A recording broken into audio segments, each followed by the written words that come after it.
Selamat datang di Story Kauri. Ini adalah channel kedua artikel YouTube. Jangan lupa subscribe ya guys, dan tekan notifikasinya. Kisah pemuda kaya, anak bos besar, pemilik 73 perusahaan, yang menjadi cleaning service. Episode 643. Pagi yang telah datang. Kenshin dan Iwan sudah berada di rumah sakit. Begitu halnya dengan Rena Larazati yang telah tiba juga. Dokter Tifa pun demikian, bersiap-siap akan berangkat. Segala keperluan sudah disiapkan. Niken akan dibawa ke luar negeri. Namun Dokter Tifa masih belum mengerti akan naik pesawat apa nanti. Kemudian tiba-tiba, bos besar pun datang, membuat kaget Kenshin dan Iwan. Begitu juga si Rena yang melihatnya. Bos besar yang masuk kamar rawat inap, diantar kepala rumah sakit di sini. Dan ayahnya Kenshin pun melihat. Niken salah satu pegawai perusahaan yang dirawat. Kondisinya sangat memprihatinkan. Meski bos besar tak kenal dekat, tapi karena Kenshin yang bercerita kemarin, bos besar pun merasa simpati. Kemudian beliau bicara, "Oh ya Ibu Catherine, nanti pasiennya ini langsung saja dibawa ke Bandara Internasional Vega. Di sana sudah siap pesawat perusahaan yang akan membawanya, termasuk juga semua orang yang akan mengantarnya. Segala kebutuhannya akan ditanggung perusahaan kami. Dan kebetulan pula di sana, kami memiliki perusahaan juga, punya hotel yang dekat dengan rumah sakitnya. Jadi yang mengantar bisa menginap di situ."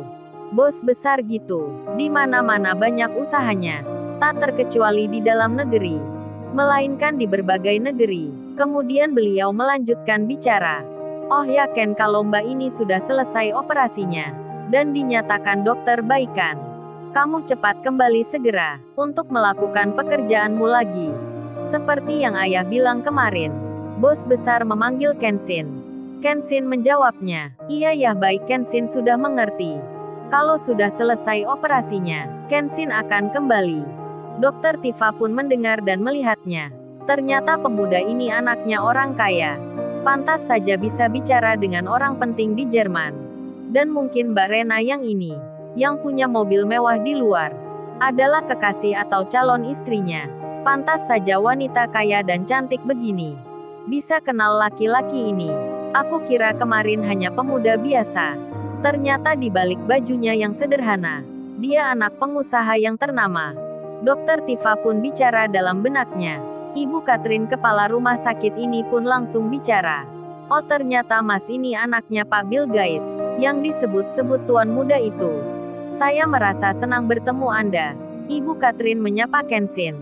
Sedang Niken kondisinya tertidur, karena diberikan obat penenang.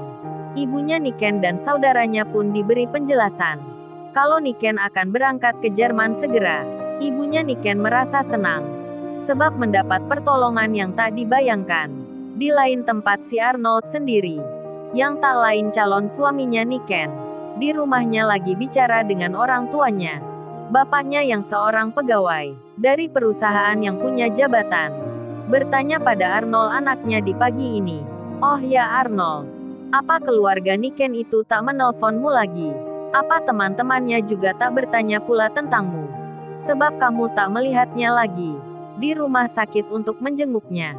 Arnold menjawabnya, "Oh itu sering Pak, mereka menelpon Arnold. Baik pagi siang sore malam.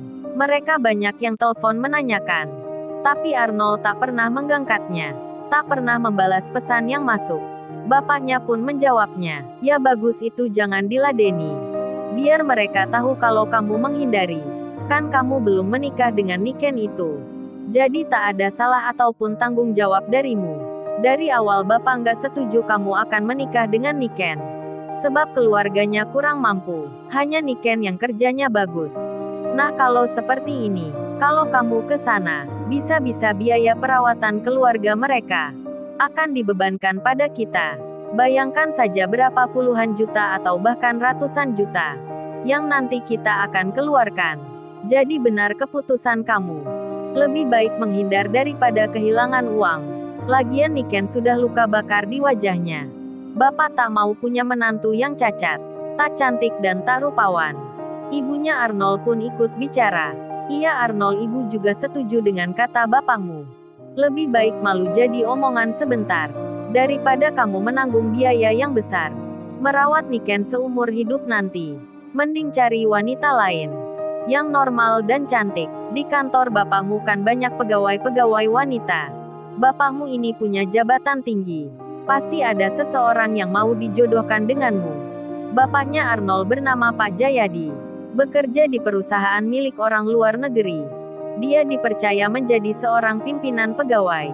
Atau kata lainnya salah satu kepala direksi yang bergengsi. Dan Arnold ketika mendengar saran orang tuanya, Arnold pun menjawabnya. Iya Pak, Arnold tak akan menikah dengan Niken. Luka bakar seperti itu tak bisa disembuhkan. Kalaupun operasi harganya selangit, itu pun mustahil bisa kembali. Arnold tak tahu kabar Niken sekarang, yang lagi diterbangkan ke Jerman. Karena ia tak pernah membuka pesan dari temannya, bahkan sekedar untuk membacanya. Apalagi membalasnya. Benar-benar Arnold dan keluarganya adalah orang-orang yang sombong, tak peduli musibah orang. Bahkan itu calon menantunya, Arnold tak mau menolongnya. Malah kini pria lain yang membantu Niken. Seorang laki-laki yang pernah diremehkan. Sewaktu Niken belum tahu Kenshin. Sekarang Kenshin yang menolongnya. Menemani ke Jerman. Singkat cerita, pesawat pun berangkat. Dr. Tifa ikut pula, duduk bersama Rena Larazati. Sedang Kenshin duduknya bersama Iwan. Teman-teman Niken dan kerabat lainnya pun ada yang ikut pula. Saat itu Dr. Tifa bicara pada Rena. Oh ya Mbak Rena. Apa tidak mengapa perusahaan miliknya, tempat kerjanya ditinggal sementara? Mbak Rena ini baik sekali ya. Mau membantu temannya. Padahal Mbak Rena sibuk sekali orangnya. Pemimpin perusahaan yang banyak jadwal kerjanya. Si Rena menjawabnya. Oh itu dokter. Kalau masalah perusahaan saya, hal itu sudah ada yang mewakili. Orang kantor sudah saya tunjuk jadi pengganti. Lagian kondisi Niken lagi butuh teman. Jadi saya harus membantunya. Memberikan semangat dan motivasi untuknya. Terlebih Dokter Ergerika yang minta tolong kemarin. Untuk melihat wajah Niken sebelum dioperasi. Jadi saya sangat senang sekali. Untuk membantu teman yang lagi membutuhkan.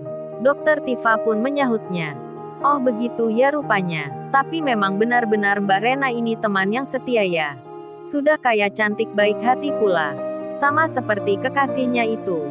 Mbak Rena memang pantas dan pas dengan Mas itu. Mas Kenshin itu sudah kaya, tampan dan sederhana. Baik hati pula orangnya. Memang sih kalau sudah jodoh, selalu ada kesamaan sikapnya. Saya baru pertama kali ini melihatnya. Sepasang kekasih yang benar-benar begitu. Dokter Tifa tiba-tiba bicara.